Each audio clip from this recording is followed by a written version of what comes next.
Well. Alrighty, folks. Welcome to my channel. Welcome to a very early edition of Heresy.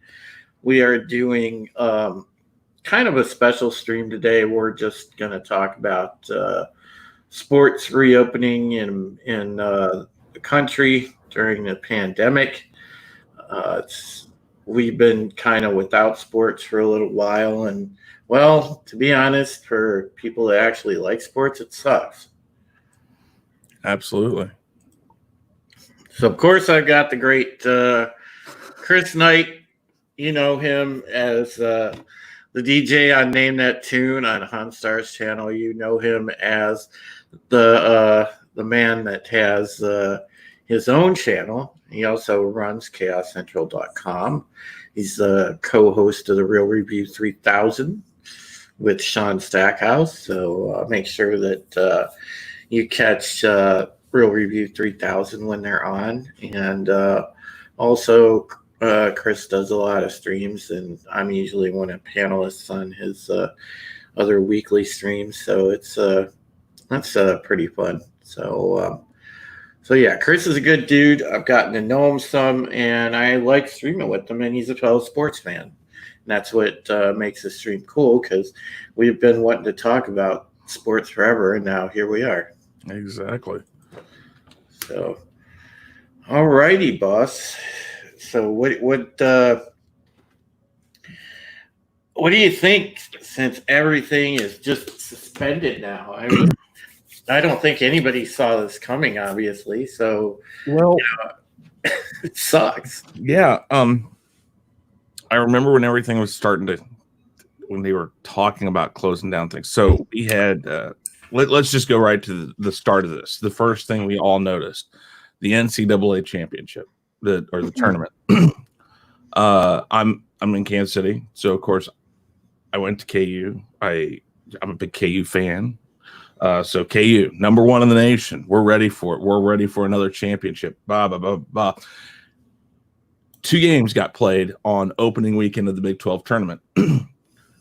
And that happened, I think, on Wednesday or Thursday, March 10th, somewhere around there, right around my birthday. And then 2 hours before they were going to play those games, we start hearing rumblings. They might be canceling the tournament. They might be making it so there would be nobody there. And so then a lot of things came up. Well, wait a minute. They're letting people in right now to these games tonight. How are they going to handle this? Because it's going to be a big, big backlash on the fact that they're not going to be able to play anymore. And we're not going to be able to have people here, or the ticket sales. They do this big giant thing where they shut down the street and have all these games and different interactive stuff outside. The College Basketball Hall of Fame is here in Kansas City, where they do our Big 12 tournament. So a lot of this stuff was becoming questioned all at one time, literally within 30 minutes of the rumblings of the Big 12.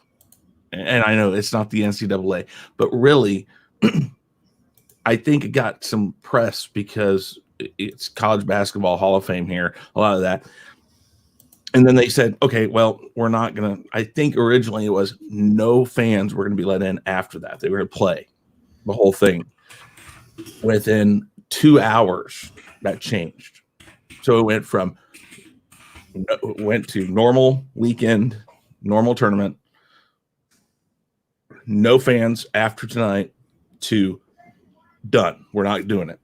And then within, I think that day, maybe the next day, NCAA said, tournament, we're trying to figure it out. We don't know. Literally, that happened just as quick too. We don't know if we're going to let people in. We don't know if we're just going to make it essential staff for the teams and no more than 2 people per player from the families. And then it went from boom, boom, boom within no time at all. So, you know what? It was really crazy. You know what I think really put the kibosh on it too, Chris, was when because NBA season was still going on, when that Jazz player got it, that was just well. And think about that. Let's go to that really quick. That guy, that's the guy that touched everything in the. Oh yeah, he just decided he was going to be a dick. Yeah, like I may not believe that, and again, I don't want to get anybody struck down. I don't want this to get stopped. This is personal opinion, guys. Don't take it as fact. Don't take it as anything. This is my personal opinion. I may think that this is being way overblown. I may think this is not. Well, there was some stuff that came out today. There was like a tweet or something from Rogan, and Joe Rogan, and he was talking about that the numbers actually came down because they're starting finally to start separating stuff. Which they're starting to actually test people who don't have it. And when you get those numbers in there, it really changes the dynamic when you actually know who does and who doesn't have it, asymptomatic, all of that stuff. But I was doing a stream the other night. It was me and OG Star Wars and Lorena and Wes and Culture Casino and we were talking about more of the political side of the lockdown, which was a lot of overreach by state and local governments, because a lot of the modeling that they're using is inflated numbers, and they were early models. Hey, Angela Draven, hail. Hey, Draven. See you.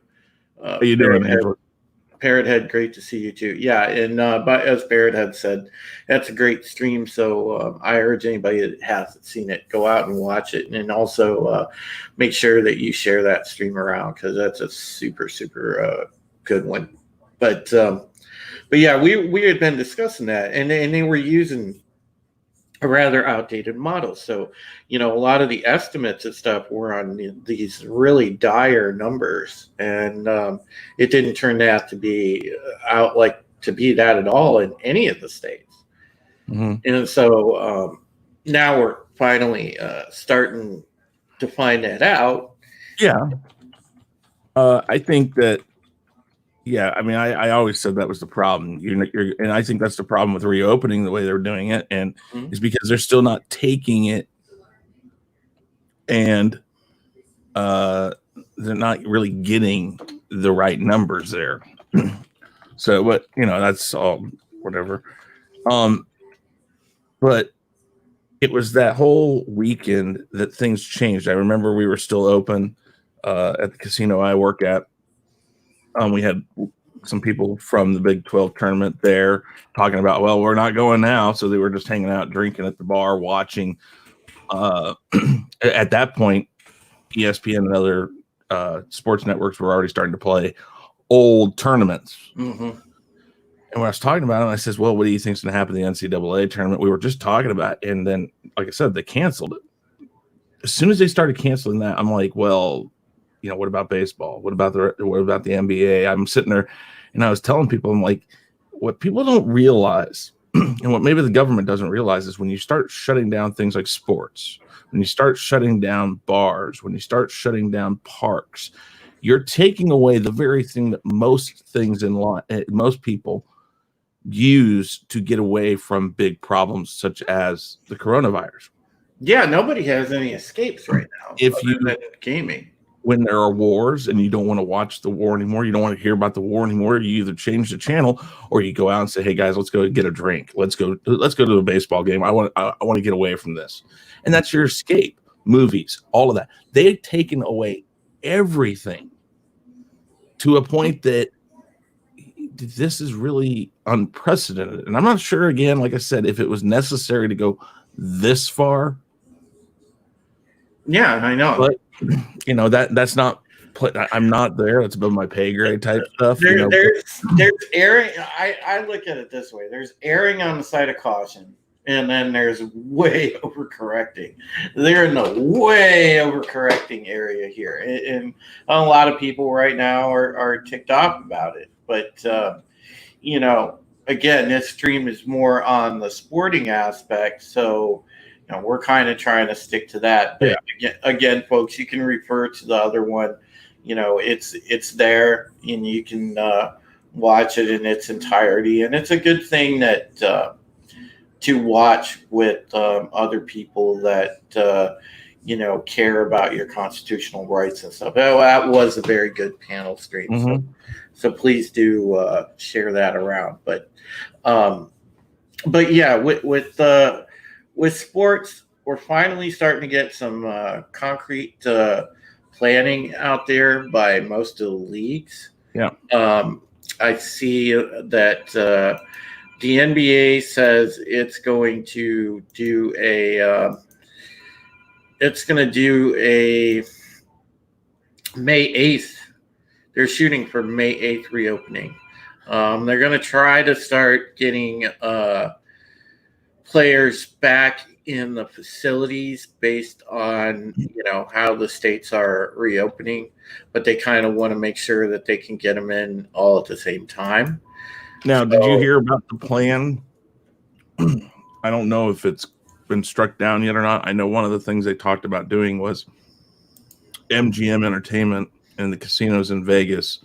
They were going to literally take 2 or whatever they needed of the hotels that they have and not reopen them, but put NBA in there. And then between the different arenas in LA, UNLV Stadium, T-Mobile, MGM Grand Garden Arena, and they were going to use those arenas and do, like, I think they said 10 games a day between those three, and then do a short playoff / championship. That was one of the plans I heard.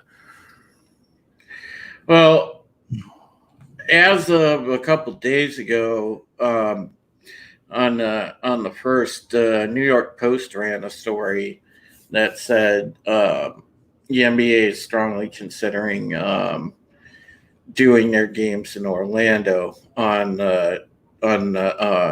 Disney property.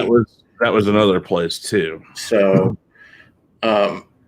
because apparently the complex has a main court called the HP Fieldhouse, where basketball tournaments and whatever are played there. Apparently, the NBA Global Championship has been played at that venue.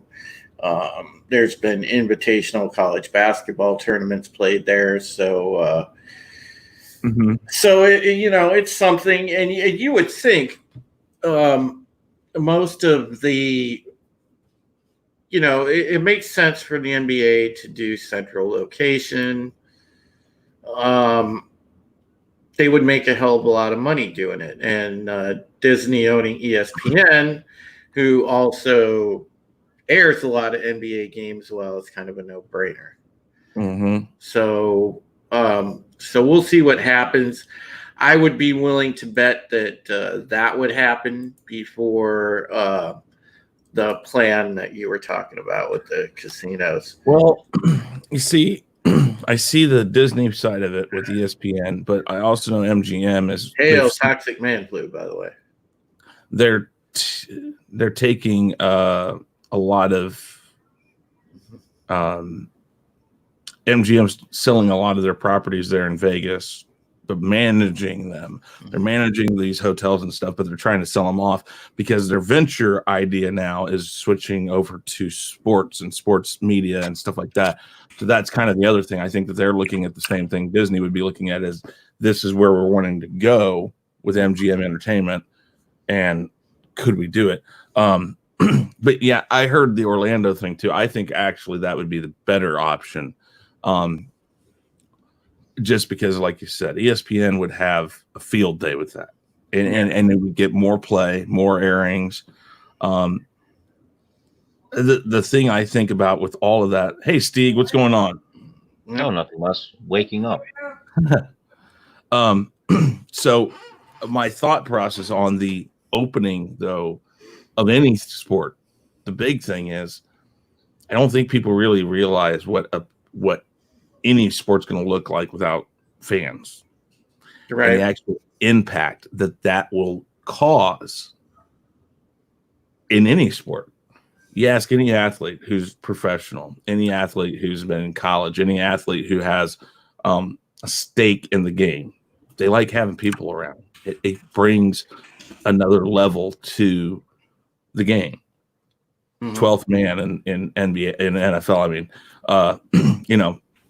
that crowd is an extra side of things. And I don't know how many people have been in an arena, like 5,000, 6,000, 10,000 seat arena, and done anything. I've played in. I'm not professional. I've played pickup games in like Purdue's basketball arena and other places like that. In the Running Rebels basketball arena, nobody around.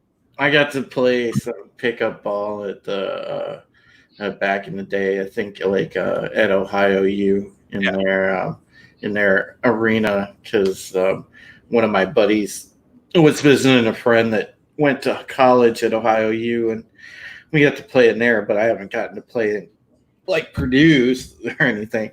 I mean, Ohio U is just a MAC school. But. Yeah, but the thing is then it doesn't matter. I mean, 200 seat arena, the sound. Oh yeah, when nobody's there, dude, it's deafening. Not in loudness, just how empty a place gets. Yeah. So that's my main thing about this. I mean, even in baseball, you're going to hear these guys, hollering between each other. Hey, good play. You're going to hear things you've never heard before. And we were just talking about it before we went live. The WWE is a perfect example. It's hard. It's hard without a crowd. I mean, it's just there's just something missing, and it's great to add Stig into this conversation because Stig being from a different country, he kind of knows with the other kind of football, which we know is soccer here in the States. I'm sure he can attest to the fact that things are different when you go to a soccer stadium or to football stadium. That it's probably a different experience, isn't it? Well, if you think about teams like Barcelona, okay, their stadium takes 80,000 people, and it's always full. So that's a hell of a boost for the home team, right? And and there's an incredible income being lost. Well, we're not having fans buying tickets for the games, because they can't be on and watch now.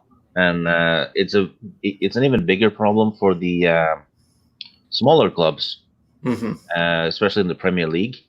We have smaller clubs that have managed to get promoted for the first time in 50 years and stuff like that, and they're completely dependent on their home grounds for income.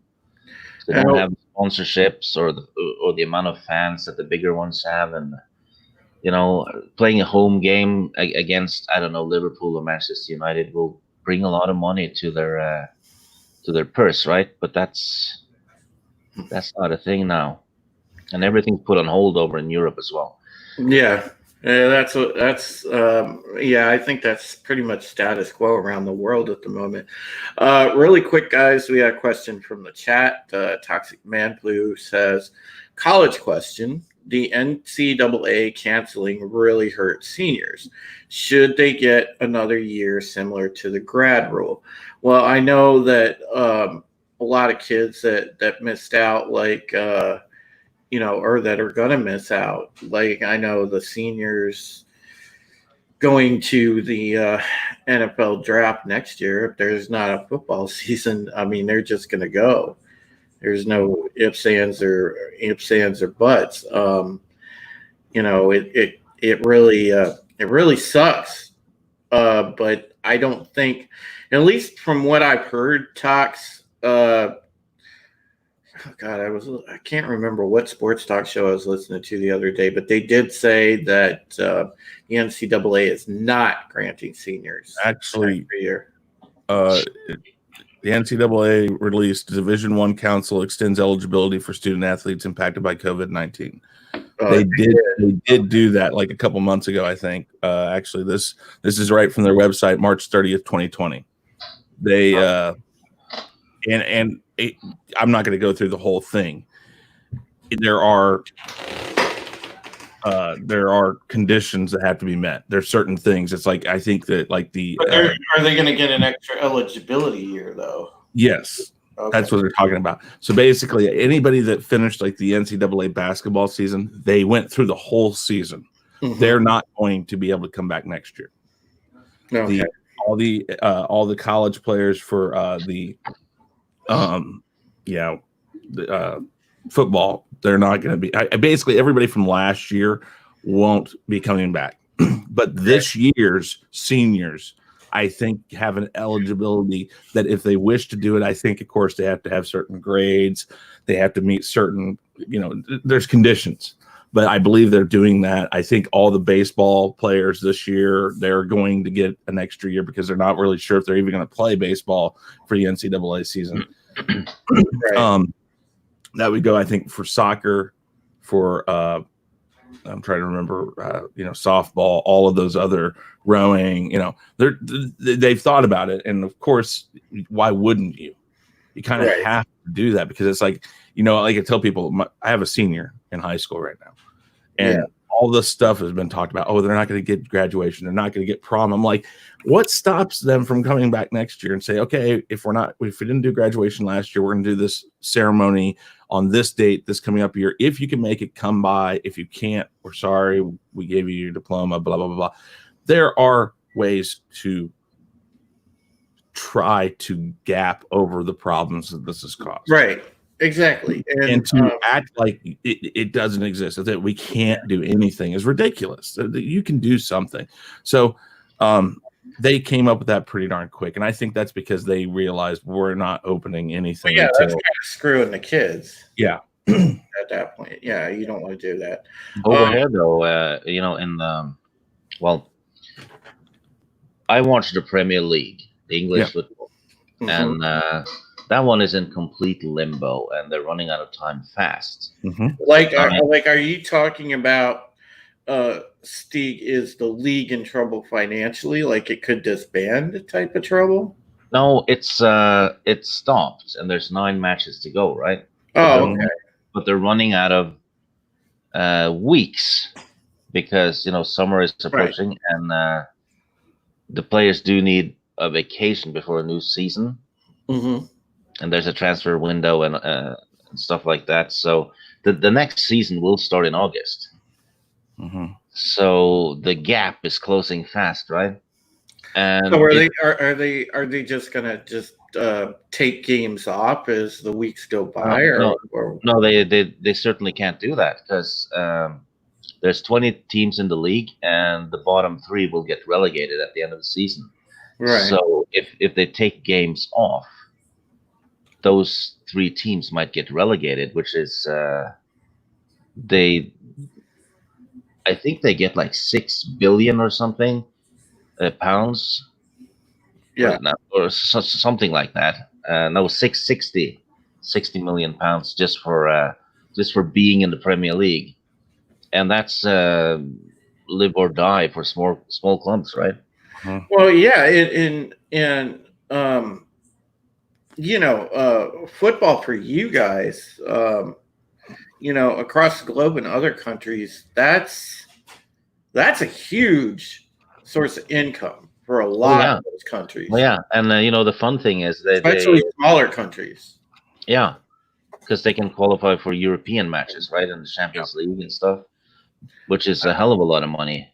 Yeah, but really quick, Stig. I just want to shout out, hail to Rambling Canuck and Kronos and Blue Eyed Scorpio. Welcome, guys.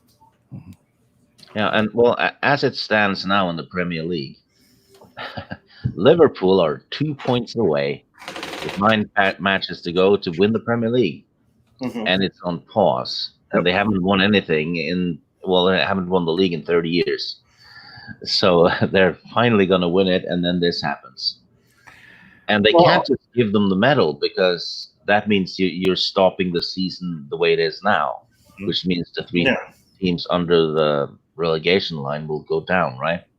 And then you have the league below that, which has Leeds in a secure promotion place for the first Right. time in 20 years. Huh. So they're not going to get promoted because of this. So that it's a hell of a mess, really is.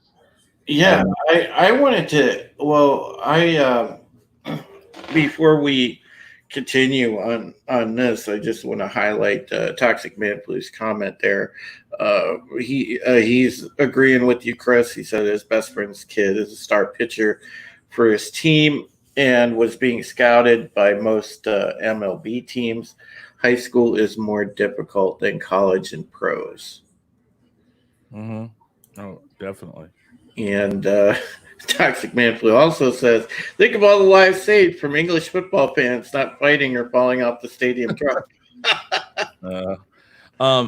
You know, and Steve's bringing up a really good point on the fact of the stadiums being empty and these, and more so really than anything over there, soccer and the way it's formed and the way that they do business is really reliant on these games. It's not just the NFL is going to play 16 games and nobody really concerns themselves with the true budget of a team because most of them have ungodly amounts of money. These people are millionaires. It's not always the case in the Premier Leagues and other places. The people who are ownership, some of them, it's groups. It's a lot of different things. There's a lot of different dynamics in European sports. Well, I think the fans over there too. I mean, I look at our sports fans here in the States, and I know like how enthusiastic we are, but if you look at when you see a Premier League game, like they show them over here in the States sometimes and whatnot, I mean, it's just a whole nother level of like atmosphere. And to take the fans out and they're playing in empty stadiums, and I mean, what are they going to do when they resume European football? Are they going to just play in central locations like they're doing with the sporting plants here in the United States? I mean, what's going to happen? Steek, have you heard anything about that? Sorry, could you repeat that? So, okay, when European football resumes, are they going to do it in a central location? There has been talk about using Australian stadiums for matches.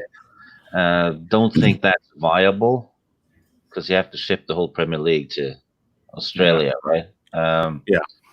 But it would be good for the Australians, of course, having Chelsea and Manchester United and stuff playing on their arenas. But, and would they have fans at those games? Because I think Australia has, if I remember right, the way they handled it, they pretty much were able to stay away from the really, really bad numbers. And I think that they've announced that they're pretty much over this right now, haven't they? Yeah. Yeah, exactly. That's what I thought. But, so they would have fans and stuff even. So yeah, and Premier League teams have fans all over the world anyway. Yeah. But another problem is the European Championship, which was supposed to be played this summer. It's basically the European version of the World Cup. That's not happening, I think. And that's a very big event. It's probably the second biggest one because the World Cup is the biggest one in the world. Yes, because the whole world plays it, right? Right. Well, the whole world minus the United States. Yeah, you need to qualify, but the United States, whenever they've been in the World Cup, they've certainly not played poorly. The women's. The women's team puts on a good showing. Men's team puts on a decent showing. I mean, we can play, European football, but it's just unfortunately in our country, it's just not popular among the kids and whatnot. And it's not pushed. Actually, when I was a kid, it was pushed. Yeah, soccer is not pushed now. Well, here in Kansas City, we have like one of the largest youth sport or youth soccer tournaments in the country, and we've actually been named the soccer capital of the country here in Kansas City. Our team here is exquisite. It's run more like the leagues over there. A lot of that it's actually really interesting here in this city how big soccer really is. Our fans show up every damn time. It's crazy at our stadium when they have a game. But that I was going to bring up the whole fan aspect of this and the monetary side of this. All these groups, all these companies that own these teams, all these owners that own these teams, there's a big factor. Next year, this is going to hurt more than this year, even if they play out the rest of this, because all of the revenue that's lost when they sell beer, when they sell food, they get a percentage or they get all of it. So, for instance, the NFL has deals with all the beer makers where beer is free, basically. They don't pay anything for the beer because they give advertising up for the beer. So I get this big beer shipment. It's free to me. All I have to do is put Budweiser's name up on the marquee, and it's free to me. And then I charge $18 a bottle or $18 a cup, whatever the price is. Well, and that's we don't pay $18. We don't pay $18 at the stadium. We got, I think at Brown Stadium for beer, it's like $8. Well, there's some that they get expensive only because they're so large. But whatever the number is, that's all revenue, free revenue, because most of these people they farm out the concession stand workers. It's normally a company that staffs it for them. They don't have them on the payroll because most of these sports teams, they have about 300 or so employees. That's about all. I mean, they're theoretically almost a small business. Well, LA Lakers, for instance, they received the check for small businesses to keep people employed. The LA Lakers got that. Right. They're not a small business. They're a multi-million-dollar business every year because of what they do.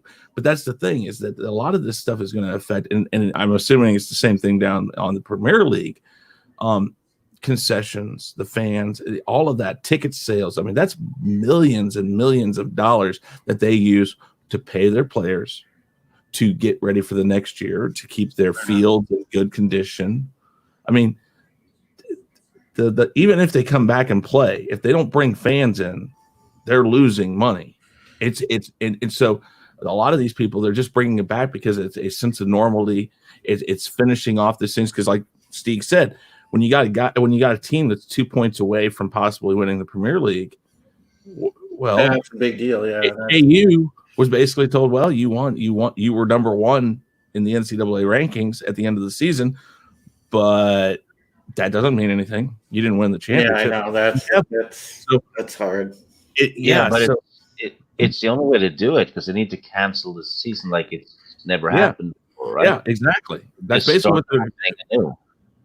In the NCAA case, they're going to announce who was number one at the end of the season.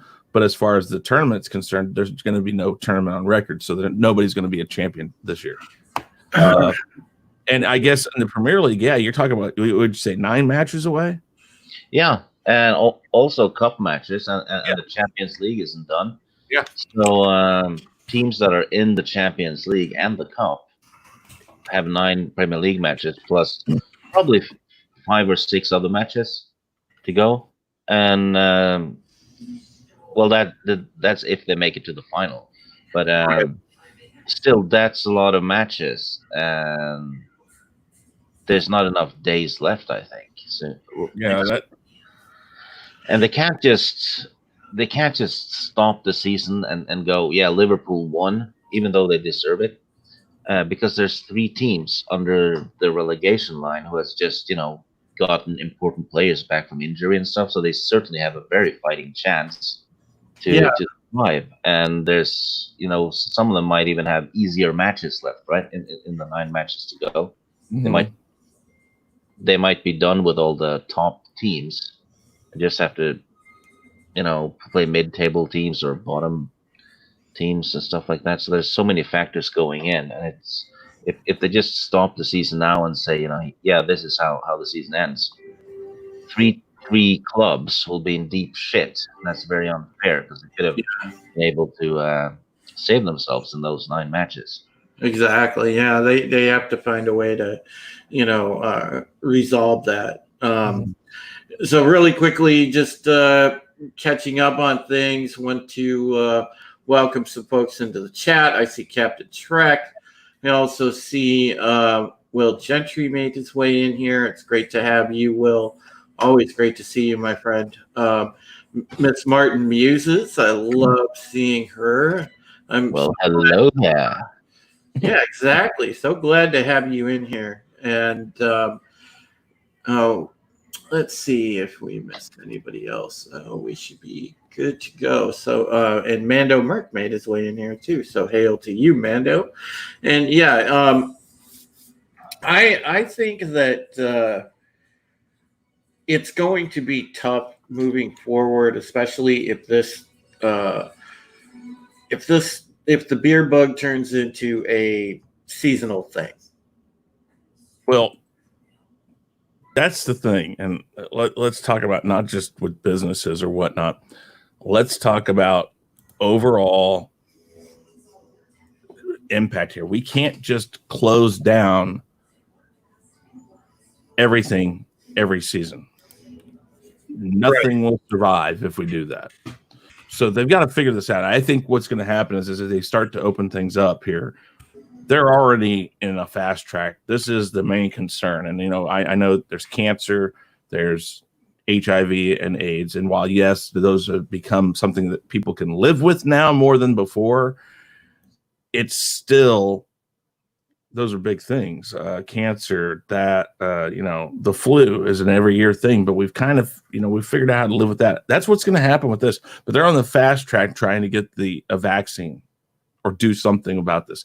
This is our main concern. And because if there's a good thing from shutting all of this down, shutting down sports, shutting down everything, it's made people kind of push the government to do something. Say, hey, why aren't you doing this? And I figured that's what was going to happen because, again, sports, drinking at a bar, which goes hand in hand sometimes with sports, all of those things, movies, that is all stuff that we fall back on to escape the world's problems. And so as soon as they took all the sports and stuff away, people started saying, wait a minute, I've been listening for the past 3 weeks since the opening of the MLB was supposed to happen. I've been listening to replays of the Kansas City Royals 2015 championship. We just replayed on Saturday on our local Fox station the Kansas City Chiefs Super Bowl, and they were touting this weekend as Red Friday, as we have here on Fridays. They were doing that. On Saturday, they did the game, and a local sports radio station was having everybody tape themselves with playing the tomahawk chop and screaming and hollering, open up their windows, do this. There was all that stuff going on this weekend. People, the networks and stuff are trying to find a way to give people something sports related, so they're falling back on that. The NASCAR has gone to doing it digitally, to doing these races. Live broadcast, and then and they're talking about coming back too soon. Our MLB or our MLS teams, our Major League Soccer teams, have been doing the video game version live, and every network, every sport team, every sports organization is trying to find a way to bring sports back because of how much of an integral part. And again, even more so than the NFL, the MLB, the NBA, and whatnot. Steve knows this. The Premier League, as far as I've always understood it, is the live and die of sports overseas. Oh yeah, it is absolutely, and that's 100%. The thing. We think we've got it bad here. We've got like several sports that we rely on in the United States. As far as England goes, or Spain, France, everybody over there, It is the Premier League. And then I mean, to a lesser degree, there is rugby and things of that nature, because rugby is huge. Golf is pretty huge, PGA European Tour is cricket is big in India. And, yeah, that too. Mm-hmm. And I I think over there though, I know because when I worked at Arrowhead Stadium for a little while for the Chiefs organization doing stuff over there, we had Manchester United come in and play the Kansas City. I think it was Sporting KC, might have been Kansas City Wizards back then. I can't remember.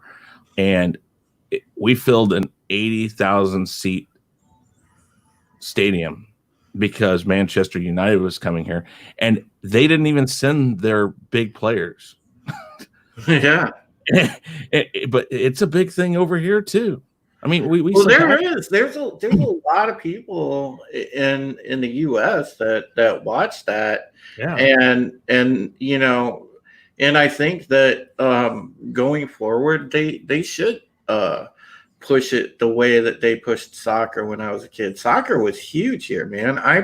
I played soccer when I was a kid. We had a city soccer league, and they really pushed it here. We had a lot of good organized soccer around my area, and then it just seemed to stop. And then it was more kids get involved with the big three sports in our country: basketball, baseball, football, and soccer just went by the wayside. And I think that it needs to be a bigger part of things over here. But that's not either here nor there. But just to catch everybody up in the chat on what's going on, we are discussing the reopening of sports.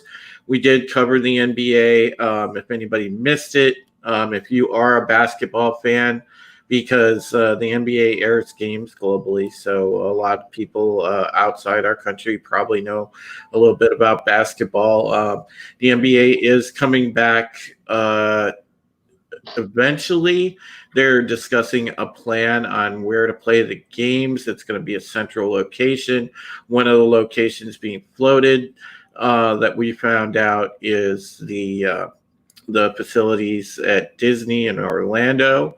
And there's an arena there that can run all the NBA games, so they may do them from there. And they are going to let players back in the facilities starting in 4 days on May 8th. So that's the latest news on the NBA that we're going. And we're going to cover the other major sports, other major American sports as we move along. But,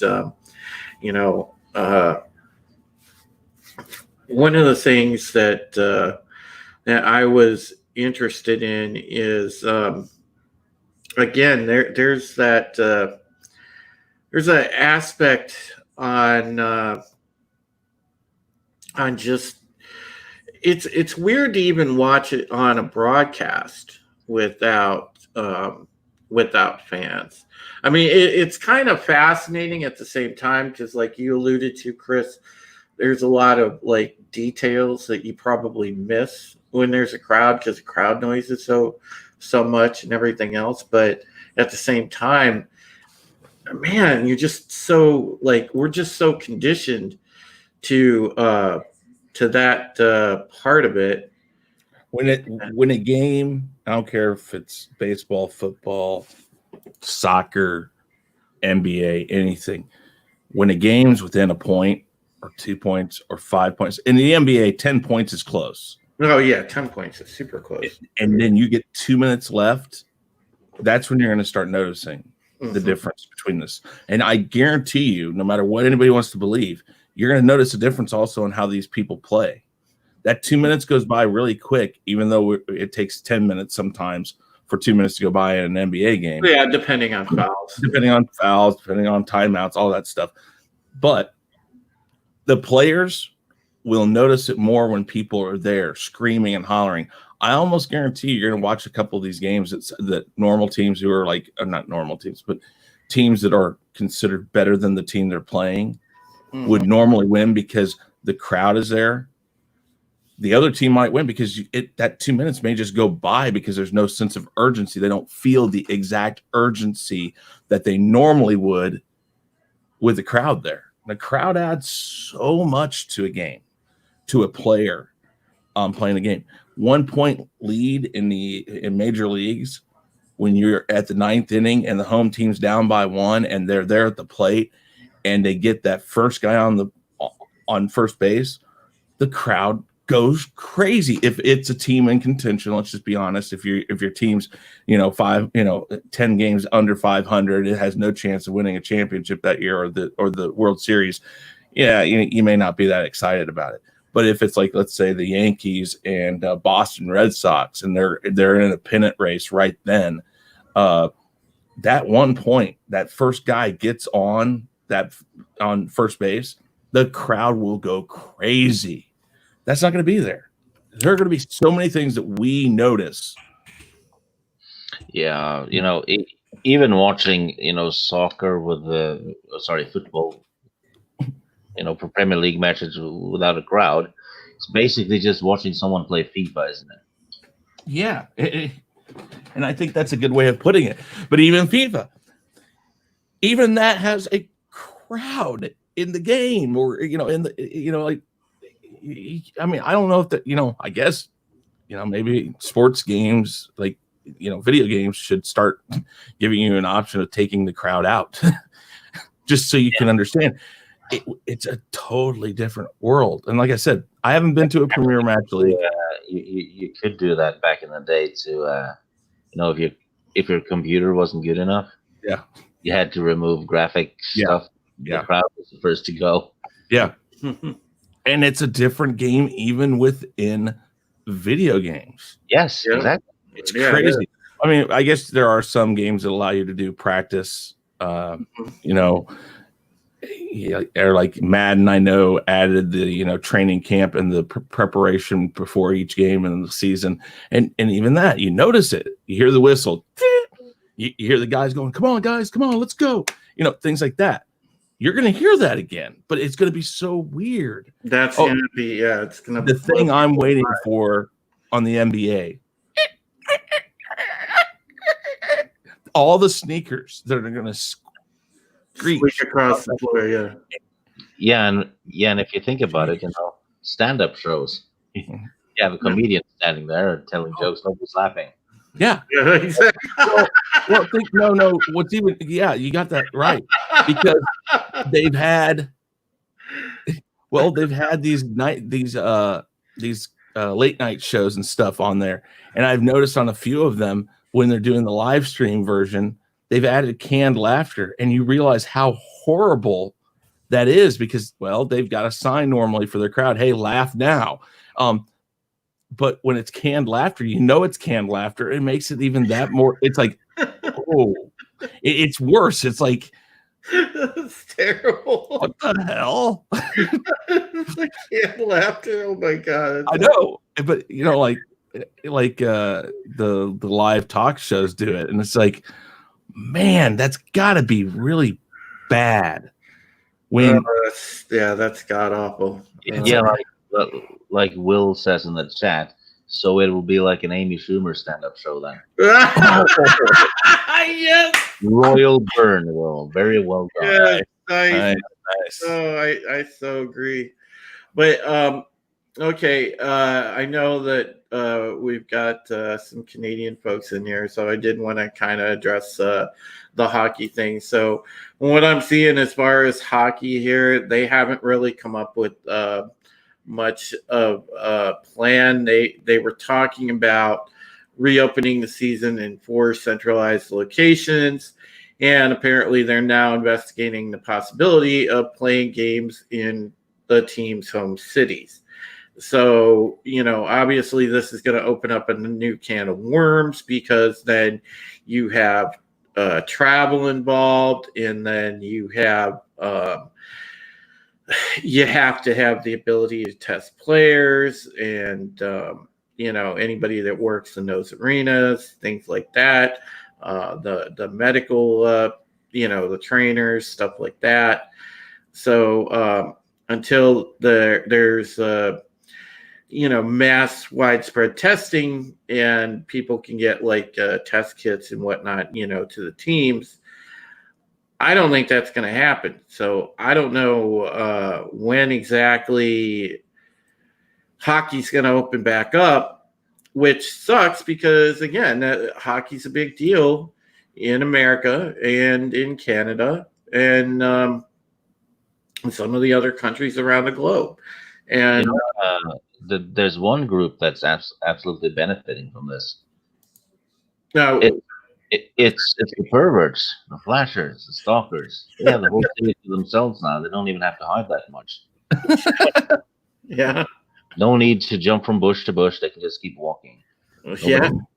Yeah, that's the only one that's benefiting from this. Yeah. So apparently there's no really, I guess, concrete plan from the NHL yet. It looks like their draft will still be held around June, which I think that will be likely. At least they're likely to at least have their player draft. So there is that, because everybody's kind of looked at what the NFL did with the virtual draft, and I think everybody's going to work off that model. So yeah, that's going to be that. Yeah, I mean, at this point now, there are a lot of, I don't know. I'm not even sure and this may be unpopular. I'm not even sure the NHL, the NBA, some of these teams, some of these leagues should even come back this season. It's a risk versus reward right now. I mean, I guess if I were to be in sports, I would be talking to everybody. I would all the owners of the MLB, all the owners of the NFL, NHL, NBA here in the United States. I know this is whatever, but if you wanted to do it worldwide, everybody that's in charge of these teams, have a powwow. What do we want to do? Do we want to focus on the MLB, getting it back so people can at least have some sports? If we're worried about it being sports in general, just sports coming back to normality, right now the best option of that normality, the best chance for normality right now is in the United States, especially, is the MLB. Mm-hmm. It's got the longest time left. They could shorten the season. I know they talked about basically positioning teams into basically 3 divisions based on location. So the plan with baseball, apparently, because they laid this out. So there's going to be no minors going on. There's going to be no minor league games going on. What they're going to do is just they're going to take 3 10-team divisions and just go. It's just going to be played. Apparently, they're going to use again the team's home stadiums, possibly. Well, but more than likely, what they're going to do is it's going to be centralized either in Florida or Arizona. And I'm seeing Arizona more because they have a lot more fields there now. I know Baseball City down in Florida used to be the spring training home, but they've since shifted over to there. They're talking about using the Arizona Diamondbacks Stadium plus 10 regional fields, something like that. Yeah, so it'll be essentially like watching spring training games. They're even gonna use the divisions will be Cactus League or whatever type of deal, and I think it'll be pretty cool. And they're talking about using possibly a universal DH, which we've never seen in baseball, which would be really kind of neat to see, because everybody has kind of had that debate that's been a baseball fan ever about the DH. So that's kind Yeah. of interesting. But but they haven't set a date at all to resume spring training or anything like that. So Well, I'm looking here to see when this was released. This is on May 3rd. This was released. The preferred plan would be to start playing late June, early July, with as many teams as possible playing in home parks. There were other options, such as every team competing in Arizona or at spring training sites in grapefruit and cactus leagues, but those are reportedly less likely. The preferred plan would most closely resemble a normal season, even if abbreviated, with games played at regular stadiums while using standard travel schedules. The strategy would be allowed, or would also allow teams to compete with their usual divisions, maintaining old rivalries. The finalized plan was going to be released or like figured out by May. Would allow the league to hold 80 to 100 game season from July to October, with the playoffs taking place in November as usual. So, I mean, it's good at least at this point. I think that these teams, these leagues, are talking about what are we going to do? What are we going to do? Even the NBA, MLS, Premier League. If they weren't even talking about it, I guess it would be a bigger deal, because as the world overall is coming out of this, at least this iteration of the coronavirus, we're all, for the most part, hitting a high point or coming down off of the high point that we can start to talk about this stuff. I mean, today in Kansas City and the area, most of the counties dropped their stay-at-home orders. They're allowing businesses to open up with a certain amount of discretion, certain things going on. So I guess it's a sign that at least we might be getting back to some sense of normality. I don't like the term new normal, because I don't think there should be. I've heard that way too much. It's just. I don't think there should be a new normal. When we get back to normal, it should all be normal. That's what I think. Well, here's the thing. Like I was saying, and I alluded to this on the other stream. And really quickly, welcome to all the folks that joined us in the chat recently. I saw that DJ Odyssey made his way in here. Hail to you, buddy. I see that Sci-Fi Nation, Jay's in here. Good to see you. And Wes Moody, of course, my boy, the Wes Moody webcast. Good to see you. But yeah, like the thing is with the way some states are right now, it's really weird, because just a few days ago, the governor was working on reopening our state as far as a few businesses, and he gave them the go ahead, like very few select businesses to open, but then he slapped on our stay at home order indefinitely. Like, what the fuck are you doing, dude? So, over here, it's kind of crazy here in Ohio right now. I'll be right back, guys.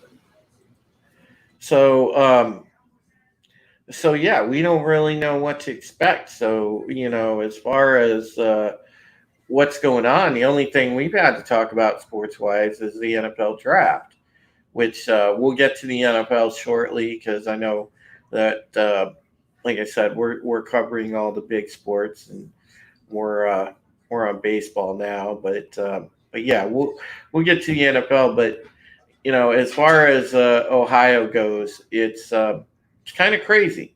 And Kronos, you hit the nail on the head. Some of these state and local officials, I truly believe, are on a bit of a power trip. And it's really, I guess, the way that you can lay it out there. There is no other way to lay it out there, because, a number of states are working off of already antiquated modeling, and the medical professionals advising these governors and mayors, they're using faulty modeling. So the numbers that these states are getting are not in line with what they really should be. So again, we talked about course overcorrecting before. Well, there you have it. A large number of states are overcorrecting right now, because it's beyond where it should be a case of prudence and common sense, and telling people to take, common sense precautions. However, it's turned into almost a situation where people are, citizens are being kept under house arrest for no apparent reason other than the fact out of fear, out of irrational fear. So I don't know. What do you think, Stig? I don't know what to think anymore. It's seems to change every week, doesn't it? It really does. I'm telling you, you know, it's pretty fascinating. Especially explaining to you folks in different countries than America, because what we're going through in our states here is, yeah, it's pretty crazy to be living through right now. It almost feels like we're under a soft martial law. I don't know Yeah, how else to put it. yeah, and the I guess the rules for how the corona itself work also changes every week. Because first it was it they said it didn't infect you from other people, right? And Yeah. then it does, and now it's I've seen it's been, it's an airborne thing, and it only has to do with your personal, immunity system, and then next week it's something else again. So it shouldn't be that hard to figure out a virus. Well, It's and especially since it's basically an influenza virus. and again, I know that we're streaming about sports, and it kind of bleeds into the political aspect a little bit, and I apologize, folks. I'm not trying to go too heavy on the political aspect, because we were just going to try to hit the main point, which was, getting back to our sports, and the impact of that. But I do want to say honestly, you know, and I'm sure everybody in the chat understands and knows this. There's this new culture that's arisen out of this thing while we've been under quarantine and in these lockdowns, and that's where it's turned into, I guess if you want to call it Karen culture, maybe, but it's turned into where it's become, for some people, the narc on your neighbor culture, where Mm. they will literally call police on a neighbor if they see the neighbor letting kids play with other kids or something like that. It's a nosy neighbor syndrome. You know how you used to laugh because growing up we'd always have that one, really annoying old lady in the neighborhood that was like the nosy neighbor, and she had to know everything that was going on, and she would, you know, call the police if you were just making a racket or playing basketball late at night.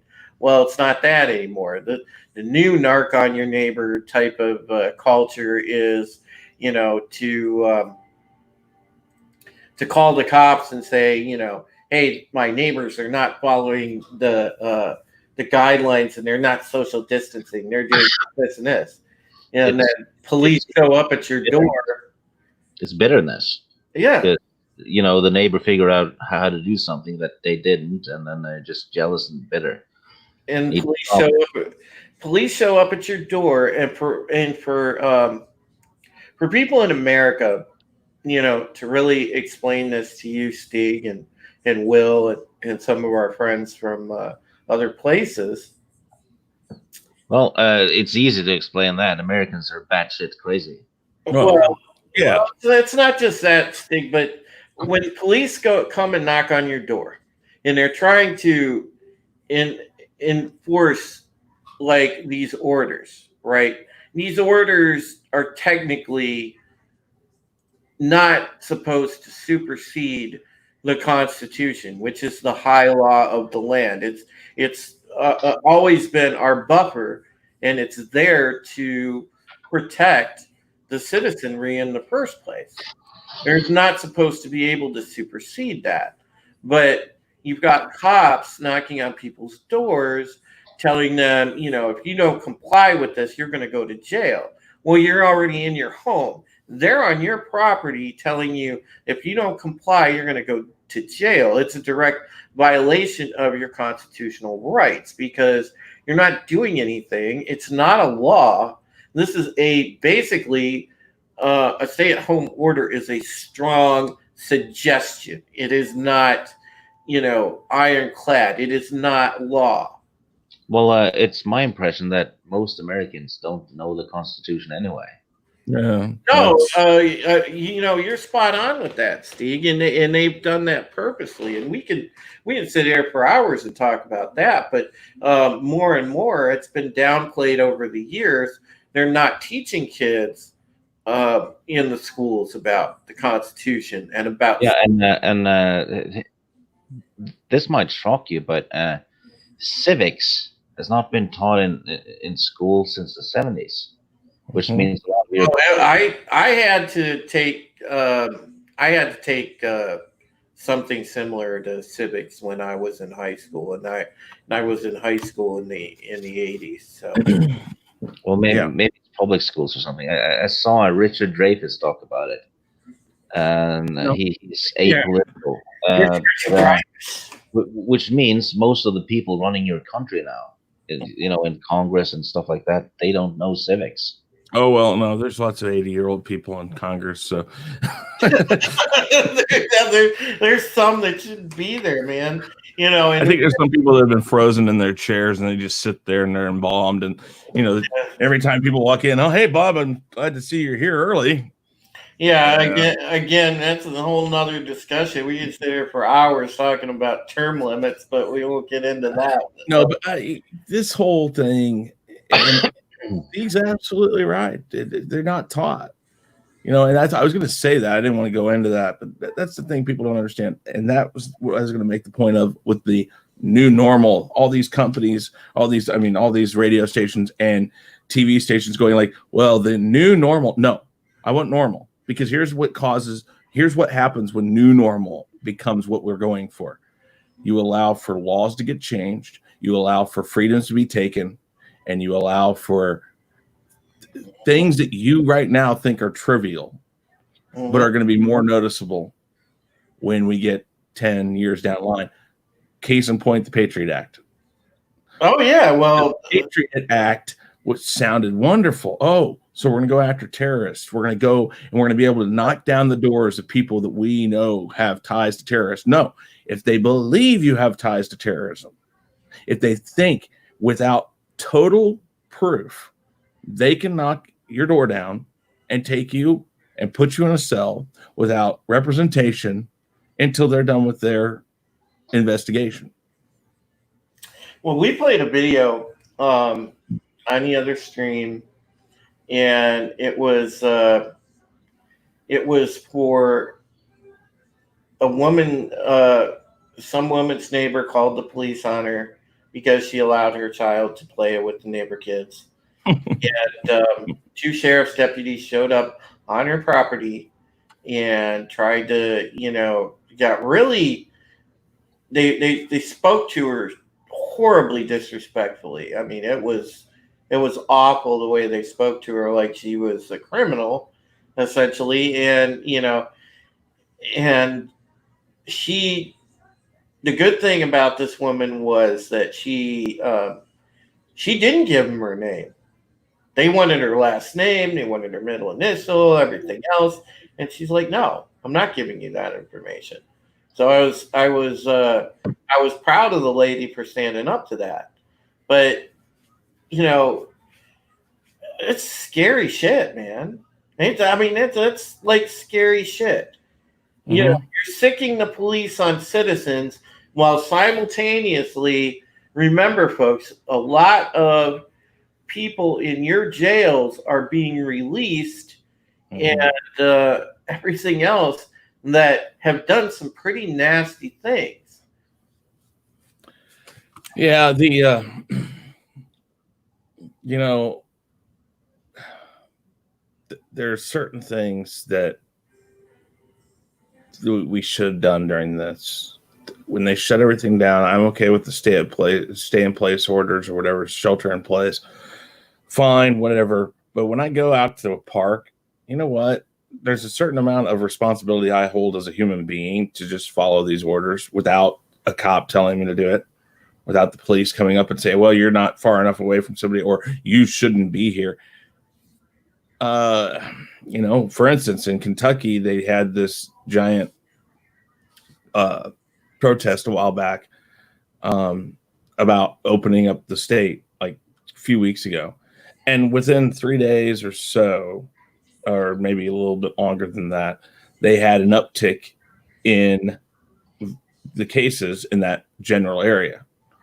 Well, these people didn't follow proper social distancing or whatnot. They can go and they can protest. They can go and go the places they want to. Just be smart about it. And yeah, that relies on people being smart, using common sense, things that we don't use here in the States very often.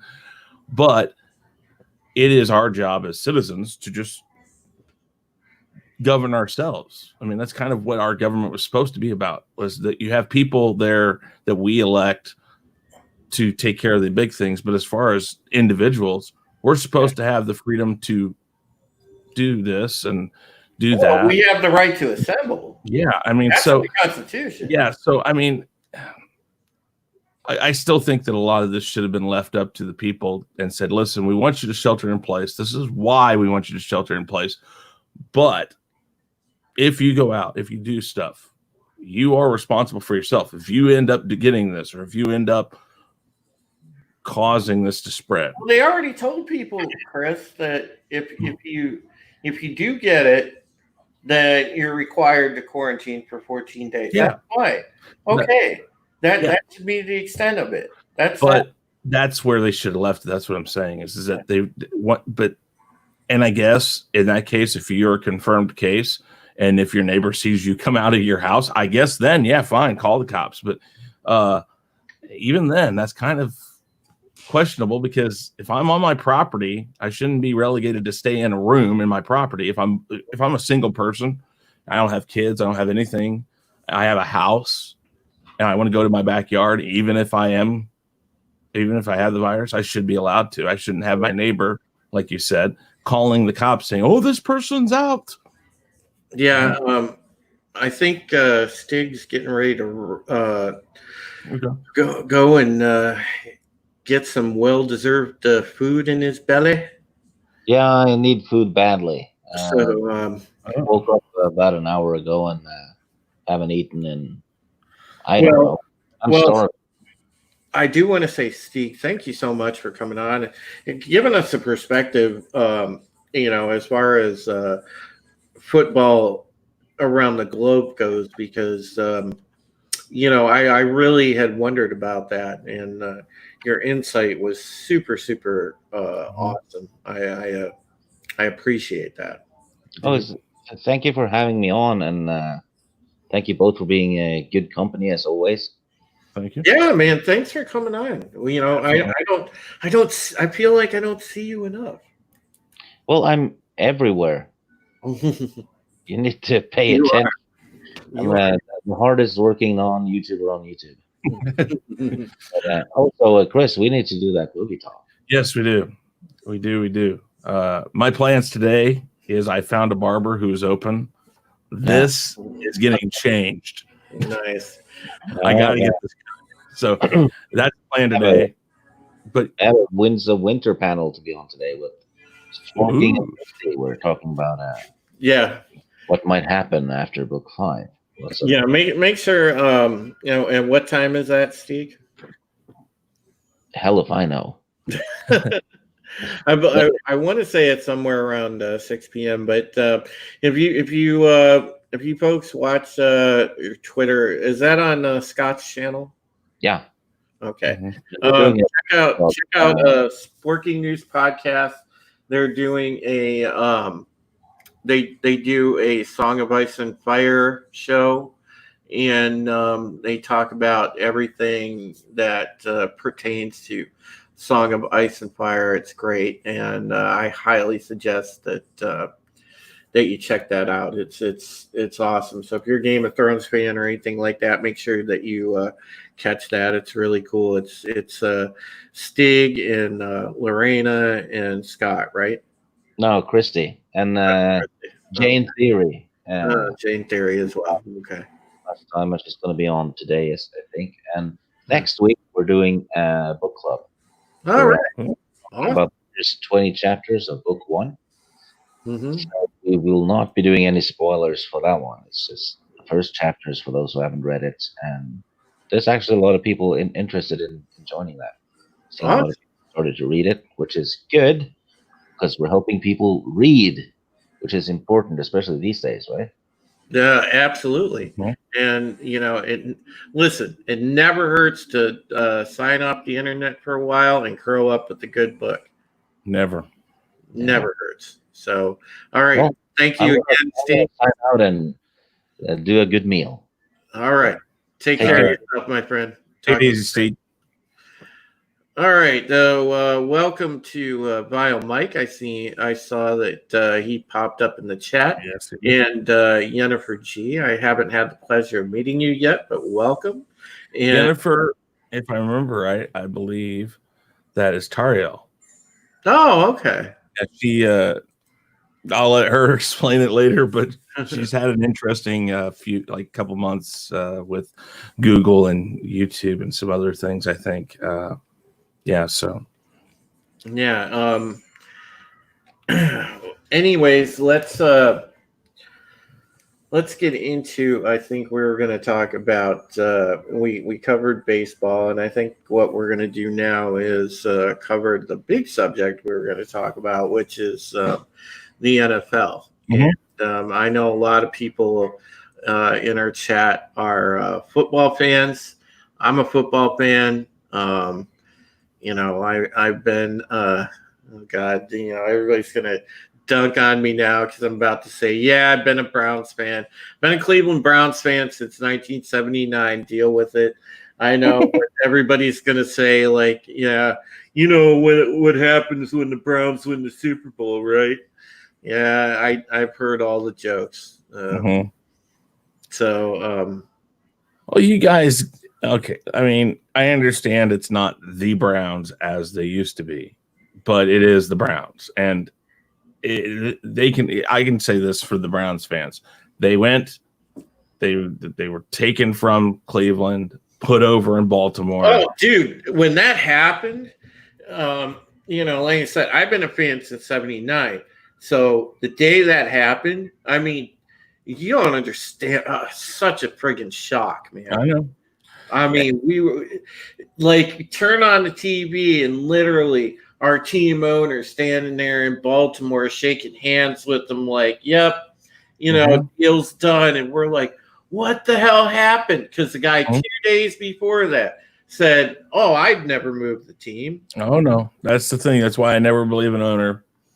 But when that happened, I'm going to say this. When you guys got the Browns back, when the Browns came back, even though they were an expansion team. Yeah, they sucked. Well, but the thing is, you guys went back to them as true fans.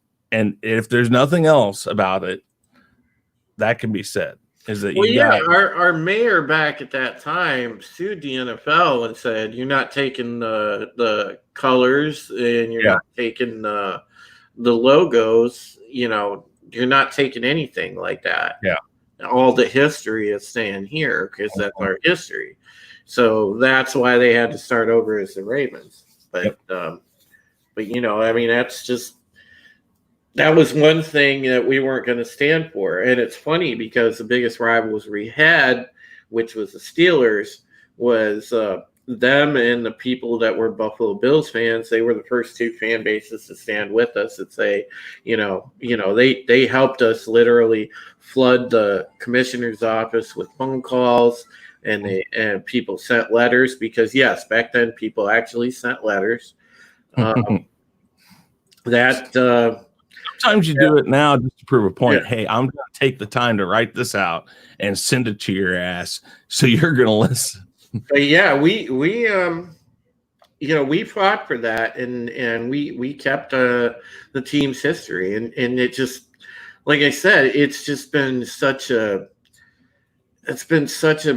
like, since they came back, it's just been such a mismanagement problem, and then we've gone through two different owners, and we're just hoping that this is the right formula. So it's good, and in this past NFL draft, they just came out of it and had a good draft. So I'm excited. I'm looking forward to it.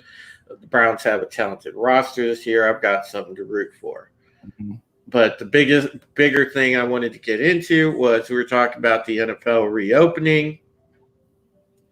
It looks like, from what they've said, most recent news that I've heard, guys, is the fact that the NFL is planning on reopening on time. This week is going to be the schedule release, as a matter of fact. So they should be releasing the preseason and regular season schedule this week. The only thing I think that's going to be different is I don't think they're going to have London games. Yeah, I think that they're canceling the Mexico and London games this year. Yeah, they're not, because they just for safety reasons. Mm-hmm. I also think I heard that the preseason might be truncated or shortened,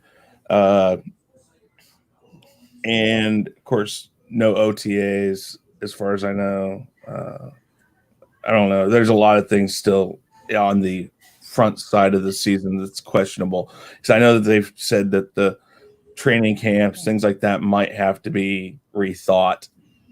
And that's the thing.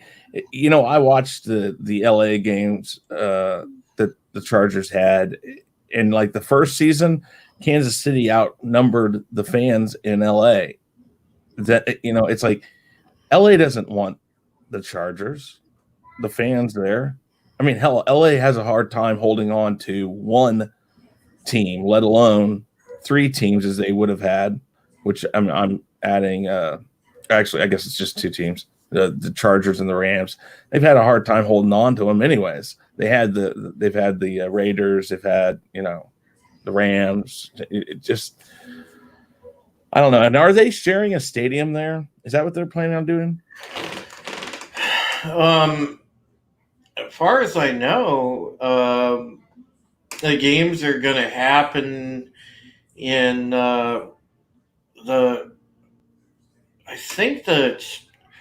Raiders went to Vegas. Yeah, the Raiders are in Vegas. They're shopping for a temporary home in case their stadium isn't ready. Which, by the way, as a Kansas City Chiefs fan, if you haven't looked it up, look up the article that's out there where one of the I think it was one of the foremen of the project there is from Kansas City, and supposedly they took a Kansas City Chiefs Nation flag and buried it underneath the 50-yard line.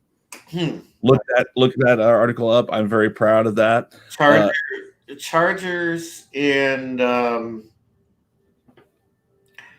they're sharing. Rams are sharing a stadium. Yeah, they built a brand new stadium, and I think they're sharing it, which again never works. I mean, they've done it before; it just doesn't work. That's why we've gone away from the baseball, football shared stadium. Just using Levi Stadium by themselves. Well, they should, but they didn't. I think because the city's paying for it. I think, if I remember right.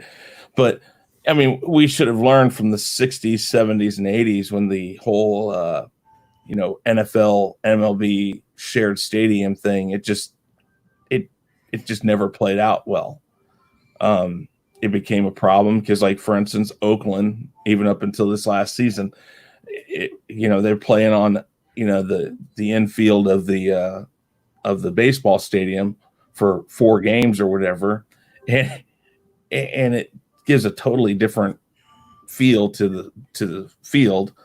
But when you got to have, I guess, yeah, sure, every home game that one has, the other one's not going to have that home game, and they're going to be away. Yes, it's easy enough to do that, but you can't have a stadium branded for your team. It's going to get changed every week, and that just doesn't really work out well, I don't think.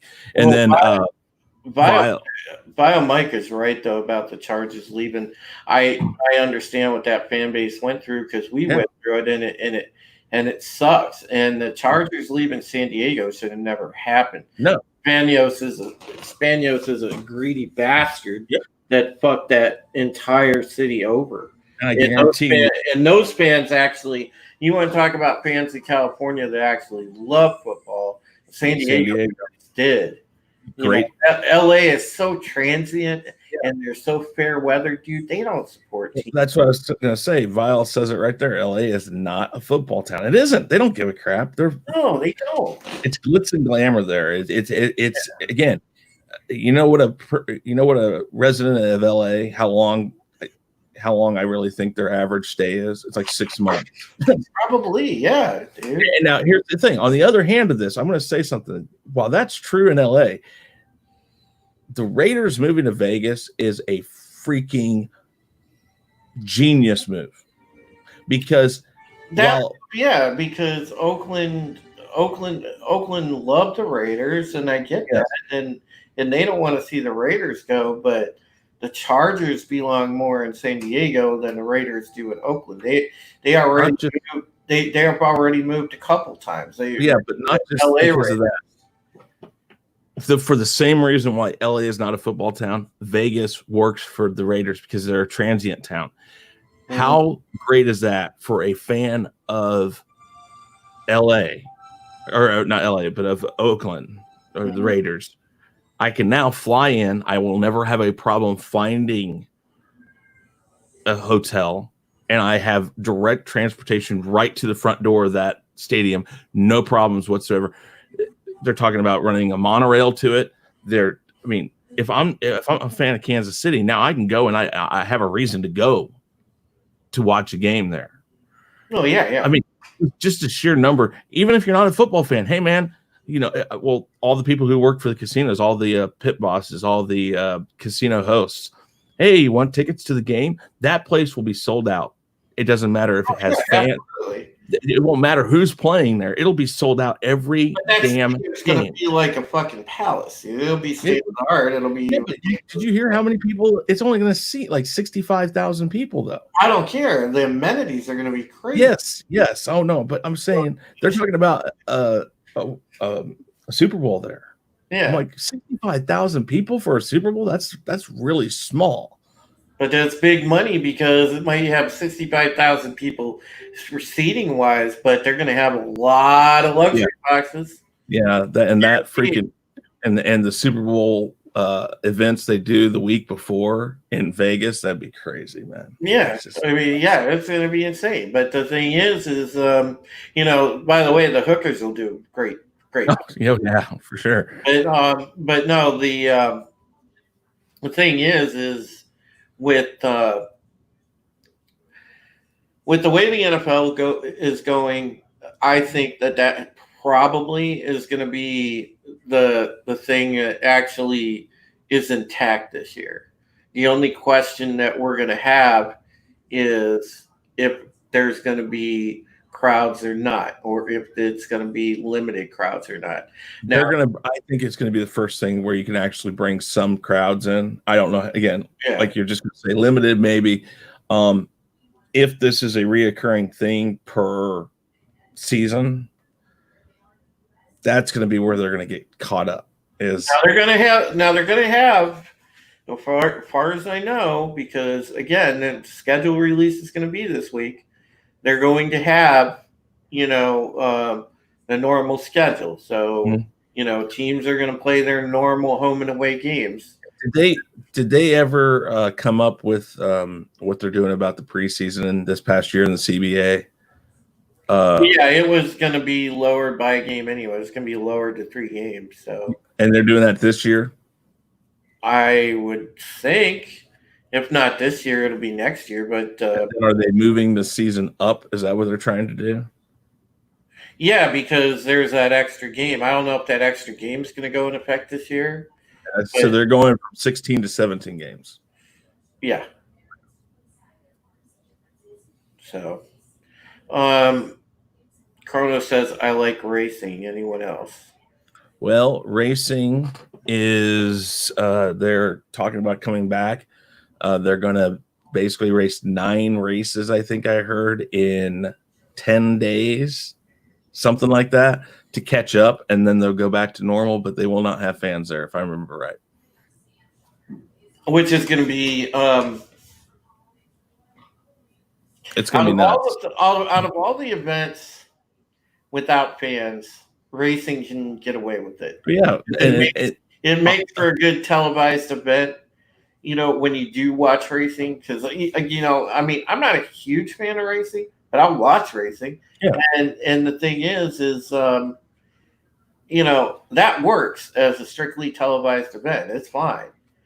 I understand. Since I have friends that like NASCAR, I know that people love to go to the track. I know it's a big deal because there's tailgating at the track and stuff like that, and people have a good time with it. But you can watch it at home. And again, when we're talking about all the weirdness that the other sports are going to be, you're never going to notice it within NASCAR because it's just motor noises. They're still going to have the announcers where they're at. They're still going to have the corner of the spotters and all that. You're going to hear all of the normal stuff. You're never going to notice it. It's going to be the same thing because and I've been to a few races. It's better televised. It really is. Now, it's not like the NHL where some people are like, I can't watch it on TV. I can watch the NHL on TV. I think that's always been a really poor excuse. It is better live because it's I think any sport's better live because it's just there's more excitement to it.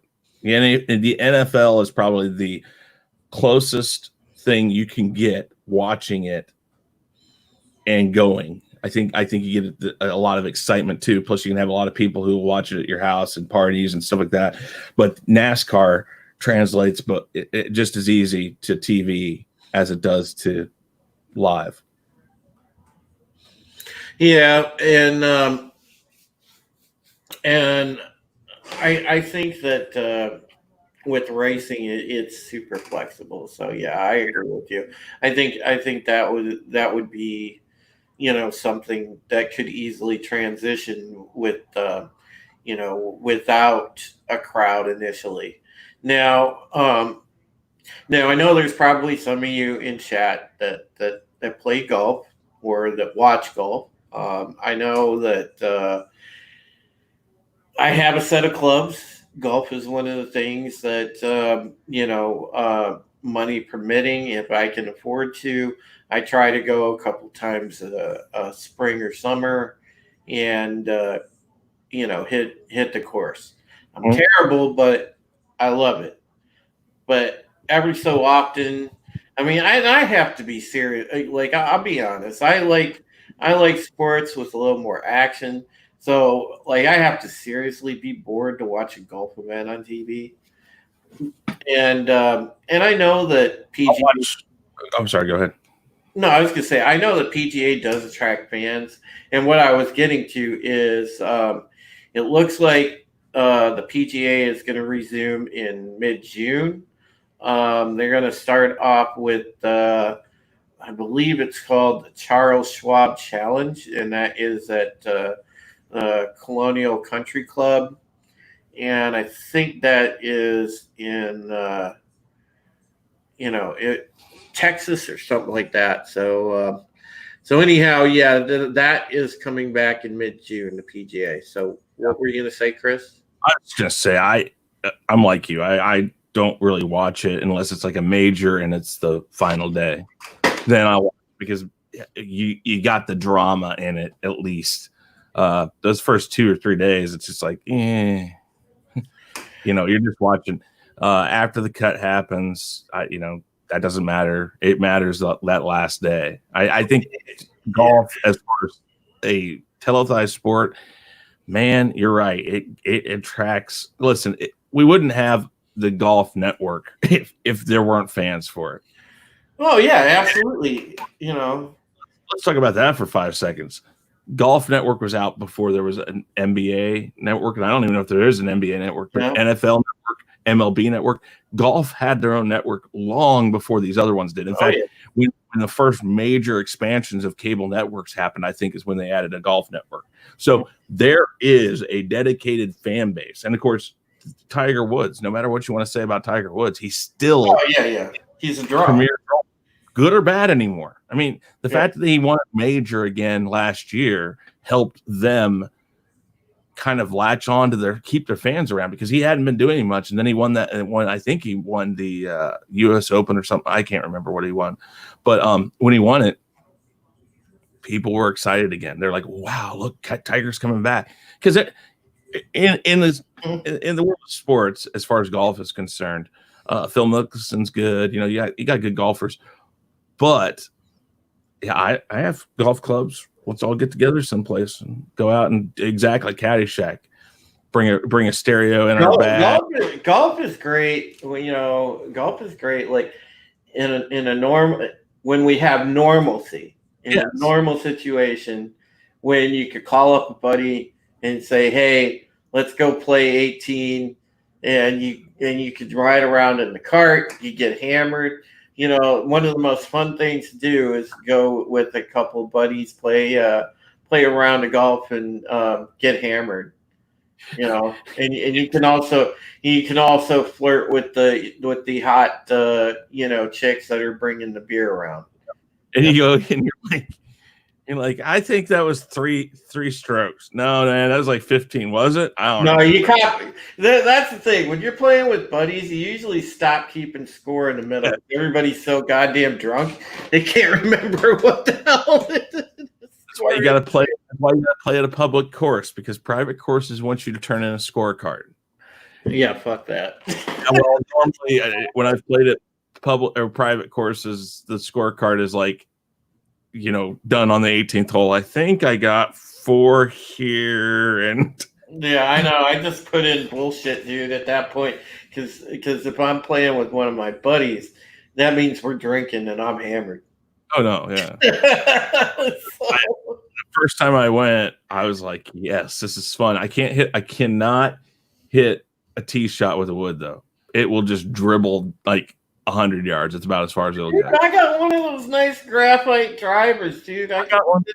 That thing is like, my God, the freaking head on the club is huge. So I can't miss the damn ball with it. I don't miss the ball. It just goes dribbling. It's like I'm a whiz with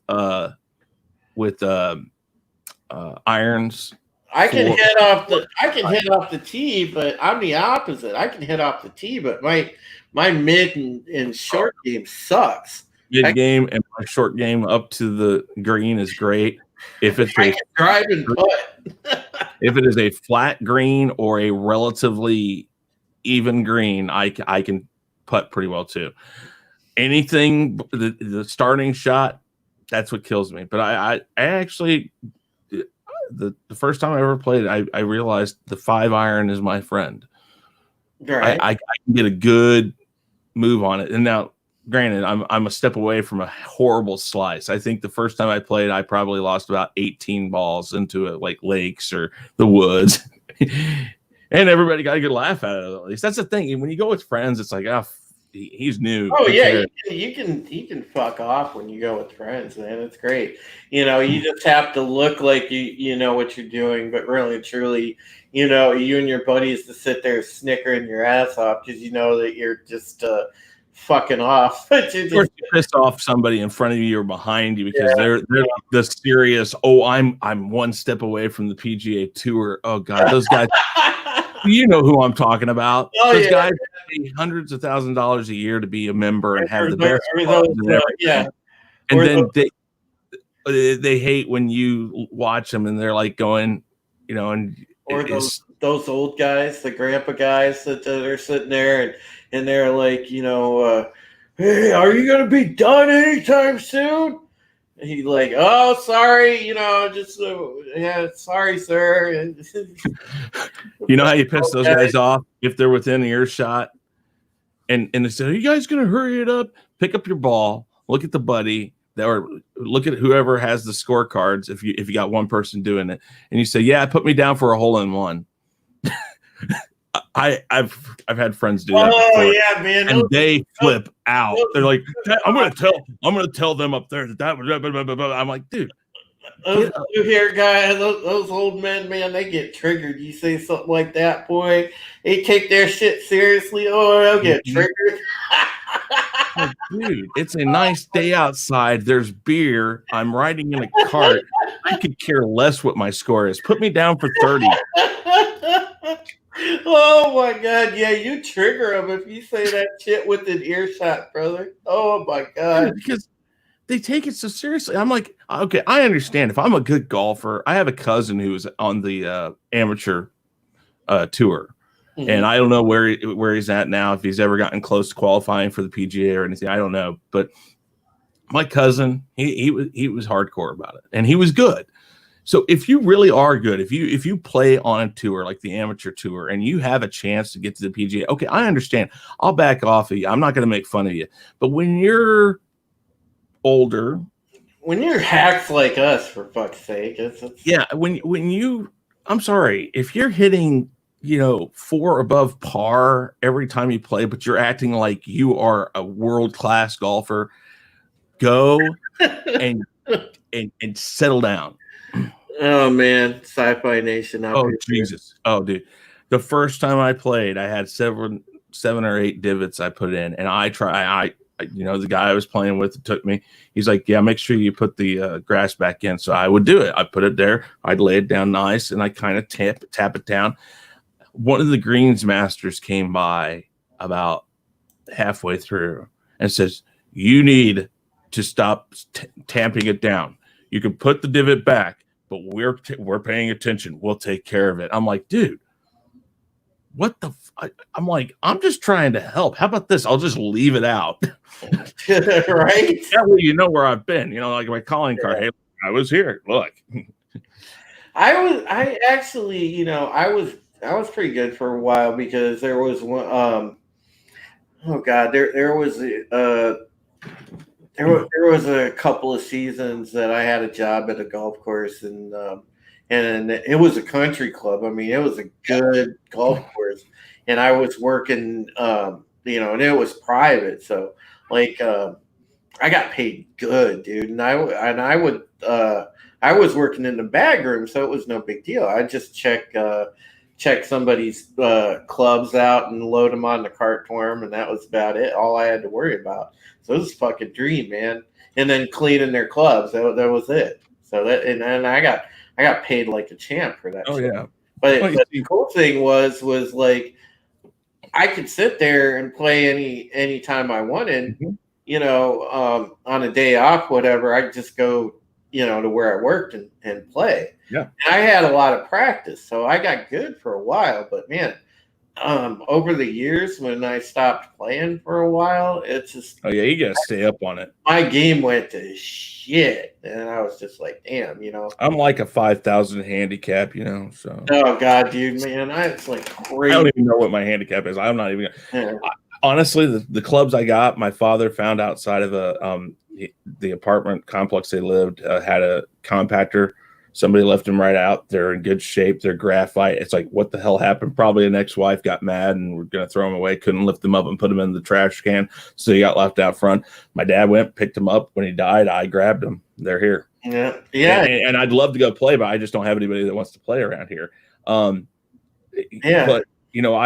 I DJ. So I DJ at a lot of country clubs. So a lot of these country clubs would just gladly let me come on and play for free. Or I know people who are part of that. Yeah, they'll comp you around. Yeah, and I love it. I mean, but I just don't have anybody, like you said, for people who are not professional, it's a buddy game. Mm-hmm. Bring your buddies out. You bring the little transistor, and God, that made me sound old. Transistor radio. Or bring your smartphone and you can play Spotify, whatever you want, and put it on a little speaker. You don't have to be too loud or obnoxious. They won't care. And you go out and you just play, you drink, you have a good time. You guys bullshit and, Oh, man. Yeah. Toxic guy like to talk about balls. You already know, man. They're too big to hang out my shorts. But no, man. The thing with golfing, yeah, it's definitely a buddy game, and yeah, it sucks that you have to be in Missouri and not so damn far because they already at least they started to reopen the golf course. Actually, I was going to answer Parrot Head there. Aren't the greens closed right now? No, actually, we have three different greens here that were not closed at all. Yeah, we have 4 courses. No, more than that. We have probably about 12 courses. Oh, we've got tons of courses here, but 3 of ours did not get closed. One of them was this Johnson County Parks. What they basically did is that there's no contact. You call ahead for your pre-scheduled round. You pay for it ahead of time. You have to supply your own balls. You got to have your own clubs, and they will supply, if you want it, a cart. What happens is you show up at your appointed time. You sign in on a piece of paper or something like that. Or I didn't go, but you signed in on a piece of paper. There's hand sanitizer there. Every time a golf cart came back, it was fully cleaned and sanitized, and it was 1 player per cart and 15 minutes in between each tee off. Dude, one of the fucking funniest things, man, and I gotta tell this story, you guys, because Thank you, Parrot Head. my buddy and I were playing. There was this country club. There's a country club not far from my house, so we played up there, and it's open to the public. So we played around there, and we were drunk, man, and we were playing the back nine, and I think we were on something like number. I think we were on 14, and we had just gotten done with 13. We were pulling up. My friend was driving the golf cart. He guns the cart and totally bumper card this fucking old man. He just fucking plowed him right in the back of their fucking cart, and I was laughing my balls off. Go ahead and highlight Toxics. Toxics. I like that. Drew played 12 holes before he realized he was hitting his left testicle.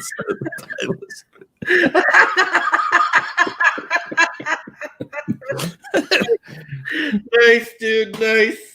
I do not enjoy the ball washer unless it depends on what her age is. You gotta watch out there on the links. You gotta watch out. The women aren't always of age. But dude, we nearly got banned from the. Oh, dude. We go to public courses. The guys I used to go with, we normally go to public courses because it's just easier. Because the public course, they're not gonna kick you out. They're just gonna say, dude, you gotta keep it down. My friend just obliterated, just slammed into the back of that cart. One guy's clubs go everywhere, and they were like those older guys that we were talking about. So the one guy said, and this was back, God, I was probably only 23, 24 years old, and my buddy's 23, and these old men we're hammered, and these old men are bitching at us. One guy's looking at my friend like, "What do you know how to drive a golf cart, you son of a bitch?" No, I'm sorry. They normally put me behind a bigger vehicle. We were just like, yeah, sorry about that. Well, what'd they put the rubber bumper on for if I'm not supposed to bump into you? But you see, when you have funny quips and comebacks like that, they get even madder. Dude, yeah, my oh my God, man, my but he was like, he's like, well, at least he didn't get whiplash. Uh, I was just fucking dying over there. I'm like, Jesus Christ. Oh God. So yes, if you play golf with your friends, it can lend for a freaking funny experience. yes, it can.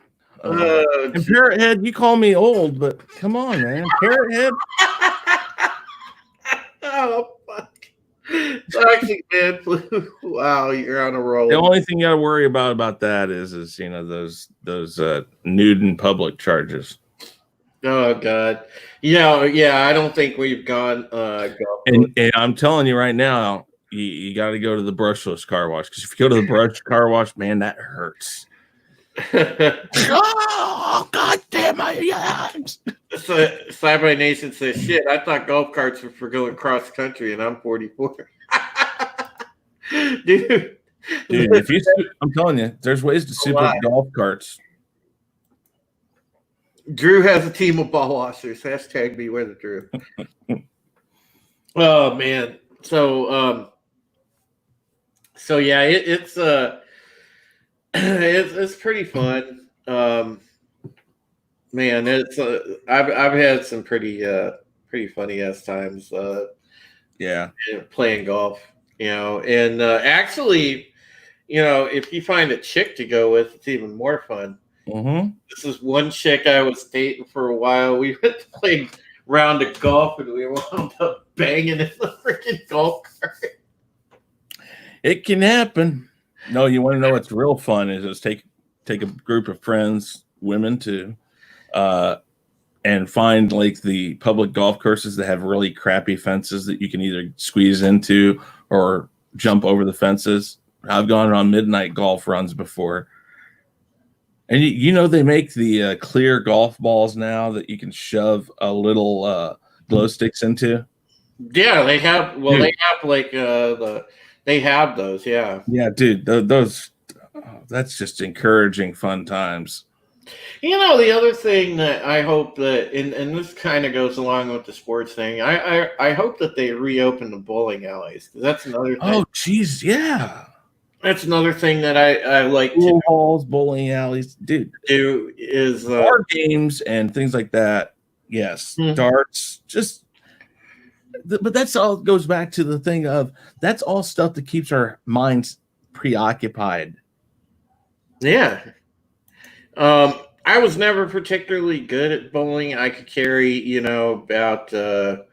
I was in a league, and I think the best I would do, like at my peak, was like 215 or so, somewhere around there. I wasn't great, but I had fun with it. Mm-hmm. It was bowling's a fun game. It is. I think the thing I was best at that I ever played, bar game wise, is probably pool, man. I was at the point for a long time, and I still can even now, and I haven't practiced in forever. I could still run a bar table pretty much, because I have a cut game like a champ, man. I can, I know how to put the correct English on the cue when I need to. I love billiards. I'm okay at bowling. Okay to a person who's really good at it, it's probably going to be like, yeah, that's not okay. Bowling, I'm a pro at miniature golf, man. Bowling needs to be an Olympic sport, Toxic Man Flu says. I'd love to see a bald fat guy from Queens getting a gold medal while smoking a Lucky Strike. Yes. drinking a Budweiser. Well, I'd like to thank all of the people back in Queens. Oh man! And there's John. John's remember to use the balls. Dave, don't you think that that's a violation of the uniform contract? Yes, I think he has some butt crack there. We need to Oh man, There's the official going over to him, explaining to him he needs to pull his pants up. Yeah, that's bowling. Bowling's like the only sport that you see guys with the plumber's crack, man. That's crazy. Although the women in bowling sometimes. I don't know, man. I ain't seen the women bowling too much. I've seen the women golfers, man. Some of the women golfers are smoke shows, but yeah. Yeah. Well, I'm gonna have to be running here really quick. I gotta go get that haircut and get some video. We're gonna go ahead and wrap it up. So, well, let's talk for 5 seconds about your draft class and my Kansas City Chiefs draft class. So, what? How do you guys feel? How do you feel about your draft class? Well, the NFL draft class that we had, the Browns filled good needs. I was happy about it. We got a left tackle, which we needed. We had a huge hole at left tackle. We hadn't replaced Joe Thomas when he retired, and it's hard to replace that because the guy's a Hall of Famer.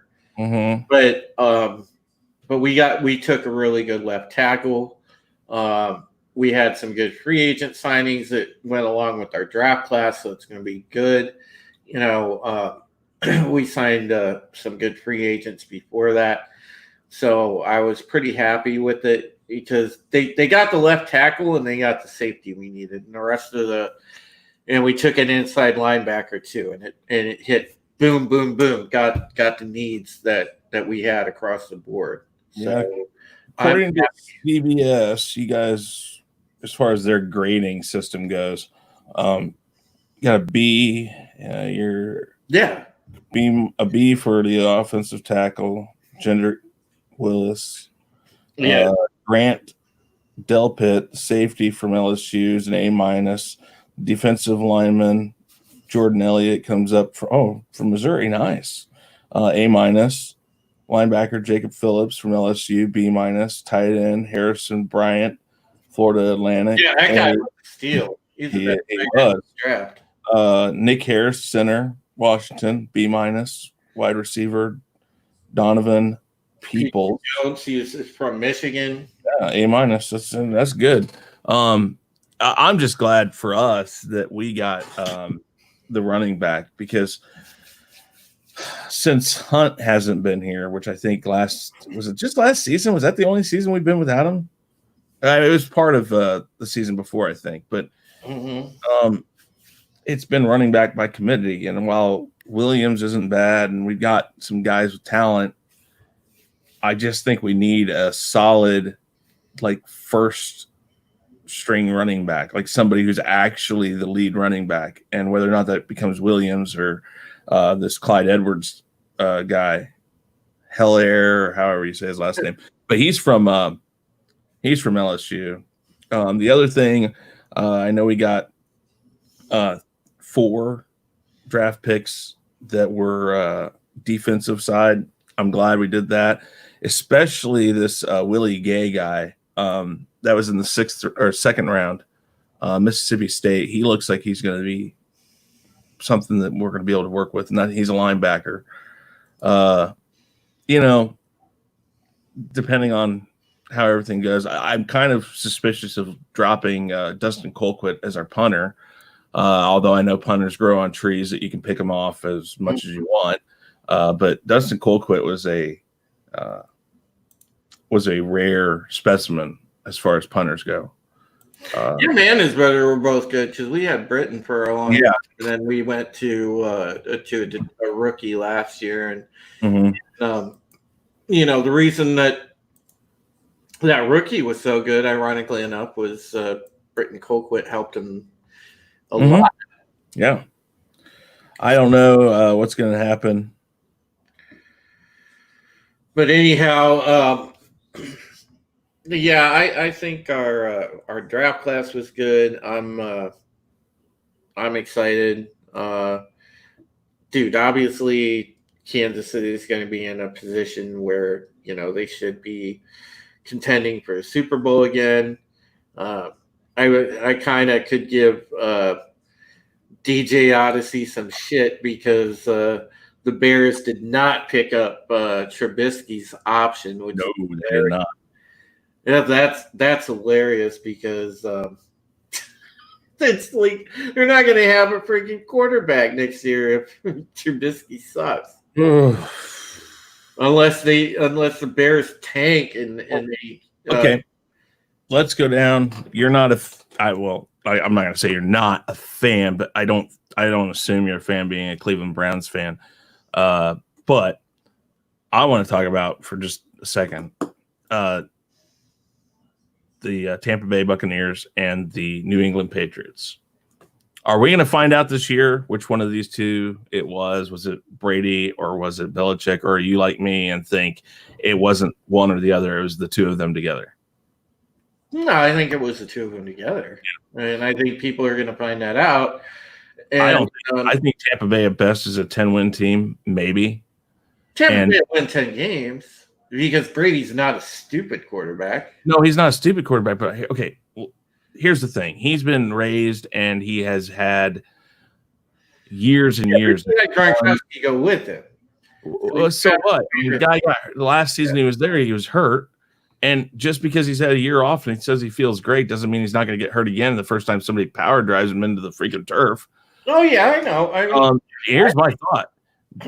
Brady's coming from a place where when he got mad at a wide receiver because he ran the wrong route, nobody questioned it. Where if something was wrong in the inside of that locker room, nobody found out about it. It was very tight-lipped there. The rah-rah team, but that team that we're playing this week is really good, and we got to focus on them type thing.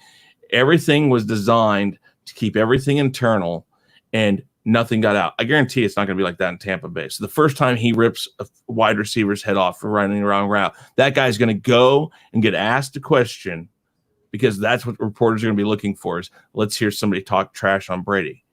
And he's going to get it, and they're going to talk trash on him. And he's not used to that. And that's something he's never had to play with. And I think it's gonna cause his game to go down. Plus, come on, the guy's what, 40, 41 by the time the season starts? Oh, yeah, he is. And you know, he should have taken from people like shoot, now I forgot his name. Johnny Unitas. That guy, because he kept on playing, ruined his life. Joe Montana, while he was okay, he wasn't Joe Montana anymore, and he risked a chance of getting hurt. Steve Young, same thing. Brett Favre is probably the best example as being able to continue at a decent level. Peyton Manning, up until the last season, was okay, but it's been proven time and time again. You don't get a drop off; you get a falling off. It's not going to be a slow decline. The second that I think this year you're going to probably see that he's going to just fall flat on his face. I think. I'm not saying that means they're going to be bad. Last year I saw it, man. Last year they were not the Patriots and they still had a good team. Yeah. And he made a lot more mistakes. He wasn't as quick. He wasn't as on top of things. And then going over to the New England Patriots, I don't care who you are. They've got a mess over there now. No, yeah. Well, they're starting over. I mean, they're going to have Hoyer as their starter. It's going to be pretty crazy. So we'll see what happens with them. I think they're going to wind up. I still think before it's all said and done, they're going to wind up with Cam Newton too. I don't think Cam Newton's going to stay a free agent long because there's two big names out on the market right now. There's Cam Newton and there's Jadeveon Clowney. Mm-hmm. And Clowney's going to get signed in the next couple of weeks. Cam Newton's going to get signed in the next couple of weeks. I don't think he's going to stay out there. No, and I think because the Cowboys picked up Andy Dalton as their backup. Yeah, I think if you think about it, the Patriots and Newton actually makes sense because the Panthers were designed for how Newton used to play, which was lots of movement and stuff. I think the Patriots support a more pocket quarterback, and that's what Newton's got to become. Newton's got to become a quarterback. He's got a good arm, and he's not dumb by any means, but he's going to have to adapt to not being able to run, because every time he's run over the past few seasons, it's been bad news. I don't know. I don't think that the Patriots or the Tampa Bay is going to be. I don't think they're going to be playoff teams. Now, Tampa Bay of the two has more of a chance. Yeah, but I just don't see it. And I'll eat the crow if it comes back to, Tampa Bay wipes the floor with everybody. But I just don't see that happening. Yeah, we'll find out, and we'll probably, once we figure out when they announce the schedule, when it starts to wind closer to the season and everything else, we'll definitely have to get together again and do like a prediction show and see, how it shakes out, and also when fantasy football starts rolling around, if anybody wants to do a fandom fantasy football league, I've never done fantasy football. Never. We can do one for free on Yahoo. It's fine. Yeah, I know. I have to have my hand held in it. I have no clue. Yeah.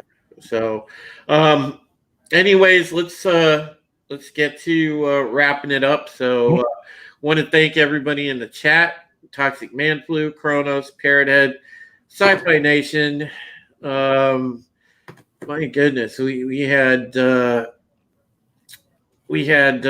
Miss Martin earlier. We had Lady Mist. We had Odyssey. My goodness, we had so many people today. Yeah, we did. So I enjoyed the chat. Thanks to Stig for coming on. Thanks to Will Gentry for stopping in. I'm really thankful for you guys spending your early afternoon with us. And we will see you soon. And before we go ahead, Chris, and plug anything that you want to plug really quick. Well, the Real Review 3000, I'm at like 1,380 subscribers. I'm trying to get to 1,500. So if you are not subscribed, please do come by and subscribe. Take a look around the channel first. I don't expect people to subscribe unless they look and like what they see. Also, we have chaoscentral.com. I got Chaos Central YouTube channel right now. I don't have the link right up. I'll get that here in just a second. So if you go by there, I do streams a lot. I'm everywhere. I tell people I'm like a $3 hooker, maybe not that expensive. But I like going on streams. I like going on everybody's streams. I like people coming on my streams. He's also the DJ on Name That Tune. Yeah, I'm on Name That Tune. We do Jackbox Night over on Honstar's channel. Also, I have a show called The Weekly Rumble, which some people in the chat I've talked to a little bit here and there about possibly coming on. Drew's been on that. That's really my big thing right now. I haven't been able to get back to the Gospel According to Chris, which is really like a one-on-one conversation with people. I like doing that too. Those are my two big ones on my channel. And then I have something I call the Rule of Three that is actually for Chaos Central, the YouTube channel there. And Drew, do I need to give this to you in the private chat or can I post it? I'm not sure how your chat's set up for the link. Just go ahead and drop it in the private chat and I'll repost it for you. Okay, cool. Yeah, let me do that. That's the link for the